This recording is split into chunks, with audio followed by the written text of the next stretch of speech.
Convicted murderer Oscar Pistorius' parole hearing is set to take place today.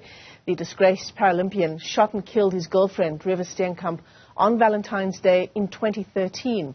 There have been mixed views on whether he should be granted parole, but let's bring in our next guests for this discussion. We're joined by Dr. Casper Lita, who is a conflict criminologist affiliated with the Northwest University, and we'll also speak to an independent social analyst, Mxolisi Mthembu, will join us in just a moment. But let's kick off our discussion with you, Dr. Lita. Thanks very much indeed for joining us this morning. Obviously, there's a lot of emotion around what's going to be unfolding today with Oscar Pistorius' parole hearing. He hasn't completed his term in prison. That only ends, I believe, in 2030. What should we keep in mind as we, wait for the decision from the parole board today? Well, no system, of course, is infallible, but the parole board and the system of parole itself, I think, has taken quite a stability hit with Arthur Fraser, for example, overruling the medical advisory board when he said Zuma free on parole. But by the same token, the Constitutional Court overruling DCS and allowing someone like Janus Valus to walk free has also irked a lot of people. I think in general, the whole idea of parole is to allow people the opportunity to become reintegrated back into society after serving a spell behind bars. So there's an important rationale for parole, and also, of course, an incentive to allow them to rehabilitate. Yeah. There's a lot of criticism around whether the parole system is victim-centric enough, or in this case, the family of the victim, Reeva Steenkamp. In your view, where do some of the other gaps lie as well? I understand that sentiment. Of course, the family of Reeva, they are not happy about Oscar being allowed the opportunity to go out on parole. You can understand that. And I don't know if Oscar has really taken responsibility for what's happened there.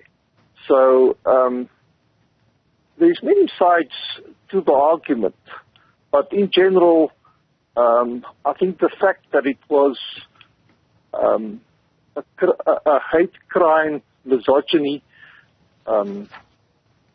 gender-based violence should weigh very heavily against Oscar. Yeah.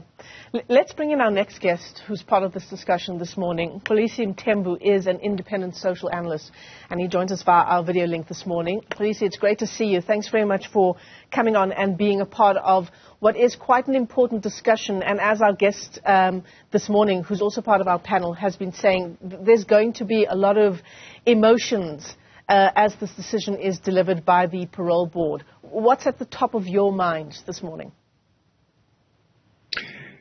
At the top of my mind, thank you for the invitation, and good morning to your listeners. And at the top of my mind is the deliberations of the parole board, whether they have looked at all aspects, especially looking at Reeva Steenkamp's family, whether they are ready to accept the outcome of the parole board, again with Steenkamp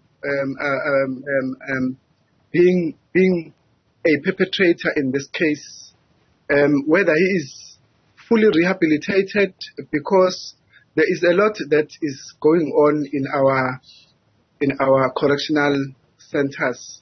Correctional centers may have moved to what we call correctional centers instead of them being prisons.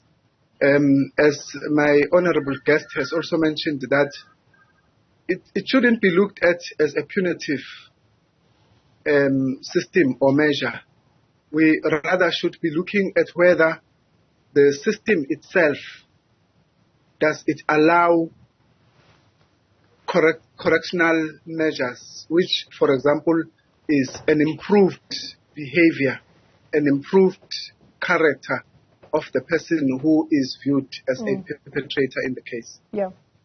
And that must surely be quite a difficult thing to determine, Dr. Lita, whether a prisoner, whether a convicted murderer, in this case Oscar Pistorius, is indeed rehabilitated. And I suppose the question I have for you is, how much of what Reeva Steenkamp's family has to say insofar as the parole hearing is concerned, how much weight does that carry? Because, for them, obviously there's no amount of time that could make up for the loss, and in this case the violent loss of their daughter. Yes, very true, very true.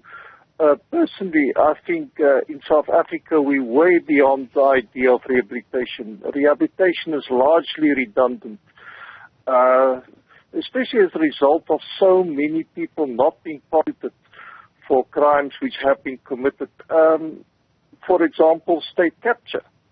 There are so many people walking around that should have been prosecuted and would probably never be prosecuted. So, in general, I think the idea of rehabilitation is largely redundant. And even though it's a frightening idea, that is still the idea which a parole board considers when they weigh up whether or not a prisoner or an offender should be released on parole. Generally speaking, it's after 50% of the sentence has been served. But in this case, of course, there's additional factors such as Reeva's family may or may not having objections against the release. Yeah. So I think that would weigh very heavily with the parole board. But in general, I think the idea is that people should be allowed to rejoin society. Yeah. That would be my response. Yeah. Mxolisi, your closing comments on this issue of rehabilitation, if indeed the parole board does decide to grant Oscar Pistorius early release, it will mean he may well be out of prison in the coming days. How difficult will that reintegration be for him, given that he came from the heights of being a Paralympian, he was known as the Blade Runner, now coming out as a convicted murderer? Yeah.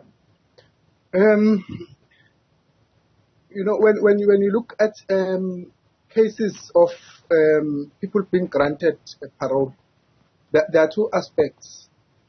Is he ready to be reintegrated back into society with that kind of socio-economic status as an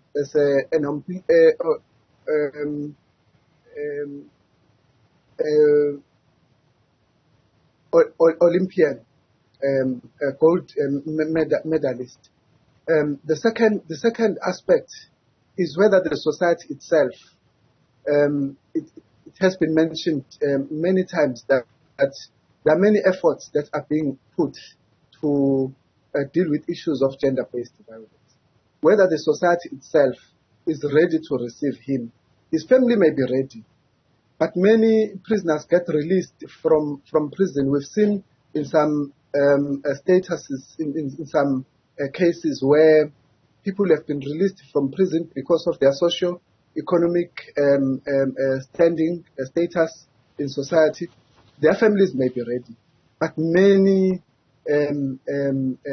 ex-offenders get released from prison and they need to face society that is not ready because of the systemic institutional system that does not fully prepare ex-offenders for their full integration into society. Mxolisi Mthembu, let me thank you for your time this morning. He's an independent social analyst, and joining us on the line for this discussion is Dr. Casper Lisa, who is a conflict criminologist. He's with the University of the Northwest. To both of our guests, thanks very much indeed for joining us. Oscar Pistorius up for parole today.